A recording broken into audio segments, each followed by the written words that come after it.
സമ്മേളനം ഔപചാരികമായി ഉദ്ഘാടനം ചെയ്യുന്ന ശ്രീ കരമന ഗോപൻ അവർക്ക്, അതുപോലെ തന്നെ സ്വാഗതം പറഞ്ഞിട്ടുള്ള ശ്രീ സന്തോഷ് ജില്ലാ സെക്രട്ടറി, അതുപോലെ തന്നെ മറ്റ് യൂണിറ്റിൻ്റെ ഭാഗമായിട്ട് എത്തിച്ചേർന്ന പ്രിയപ്പെട്ടവരെ, എനിക്ക് മനസ്സിലാക്കാൻ കഴിഞ്ഞിട്ടുള്ളൊരു കാര്യം, നിങ്ങളുടെ യൂണിയൻ എന്നുള്ള രീതിയിൽ വലിയ മികച്ച രീതിയിലുള്ള പ്രവർത്തനങ്ങളാണ് ഈ സംഘടനയുടെ ഭാഗമായിട്ട് നടത്തിക്കൊണ്ടിരിക്കുന്നത് എന്നുള്ളതാണ്.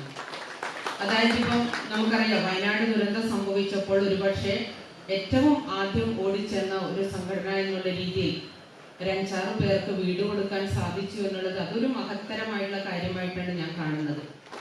അതുപോലെ തന്നെ പല രീതിയിലുള്ള ഇൻഷുറൻസ് സംവിധാനങ്ങളും അതോടൊപ്പം കുട്ടികൾക്കുള്ള പരിരക്ഷകളും നമുക്ക് വേണ്ടിയുള്ള ഒട്ടേറെ മറ്റു രീതിയിലുള്ള സംരക്ഷണമായിട്ട് ചെയ്യേണ്ടതായിട്ടുള്ള പ്രവർത്തനങ്ങളും നിങ്ങളുടെ സംഘടനയുടെ ഭാഗമായിട്ട് സംഘടിപ്പിക്കുകയാണ്.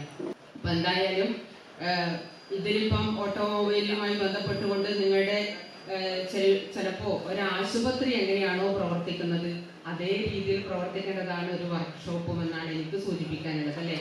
എന്ത് ഒരു വാഹനത്തിന് എന്ത് പറ്റിക്കഴിഞ്ഞാലും ചിലപ്പോൾ നമ്മളൊരു മനുഷ്യന്മാർക്ക് സംഭവിക്കുമ്പോൾ നമ്മൾ വേഗം പെട്ടെന്ന് ഡോക്ടറെ അടുത്ത് പോകും. പക്ഷേ നമുക്ക് എന്തെങ്കിലും നമ്മുടെ ചെറിയ വാഹനങ്ങൾ, സൈക്കിളായാലും മോട്ടോർ സൈക്കിളായാലും എന്തെങ്കിലും ഒന്ന് പറ്റിക്കഴിഞ്ഞാൽ വേഗം ഓടിച്ചെല്ലുന്നത് നമ്മുടെ ഇത്തരത്തിലുള്ള വർക്ക്ഷോപ്പുകളെ ആശ്രയിക്കണം.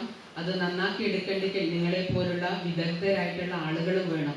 ചിലപ്പോൾ ഈ കൂട്ടത്തിൽ ഇതിൻ്റെ കോഴ്സൊക്കെ കഴിഞ്ഞ ഒരുപക്ഷെ ഓട്ടോമൊബൈൽ എഞ്ചിനീയറിങ്ങും മറ്റ് ബിരുദങ്ങളും എടുത്ത ആളുകളെക്കാളും ഒരുപക്ഷെ എനിക്ക് തോന്നുന്നത് പ്രാക്ടിക്കലായിട്ട് നിങ്ങൾ ഈ മേഖലയിലേക്ക് തൊഴിൽ ചെയ്തുകൊണ്ട് ഒരുപാട് അതിൻ്റെ പ്രവർത്തന മേഖലയിൽ ഒരുപാട് സേവനം അനുഷ്ഠിക്കുന്ന ഒരു വിഭാഗമാണ് നിങ്ങൾ എന്നുള്ളത് കൂടിയാണ് സൂചിപ്പിക്കാനുള്ളത്. ഏറ്റവും നല്ല പ്രവർത്തനങ്ങൾ നടത്തിക്കൊണ്ട് നിങ്ങൾക്ക് സംഘടനയോടൊപ്പം തന്നെ ശക്തിപ്പെടുത്തിയെടുത്ത് നമ്മുടെ അവകാശങ്ങൾ ഒക്കെ നേടിയെടുക്കാൻ സംഘടനയിലൂടെ സാധിക്കട്ടെ എന്ന് മാത്രം സൂചിപ്പിച്ചുകൊണ്ട് നിങ്ങളുടെ എല്ലാ മക്കളെയും ഹൃദയപൂർവ്വം SSLC+2 വിജയിച്ച മുഴുവൻ കുട്ടികളെയും ഹൃദയപൂർവ്വം അഭിനന്ദിച്ചുകൊണ്ട് ഈ സമ്മേളനത്തിന് എല്ലാവിധ അഭിവാദ്യങ്ങളും നേർന്നുകൊണ്ട് ഞാൻ എൻ്റെ വാക്കുകൾ അവസാനിപ്പിക്കുന്നു.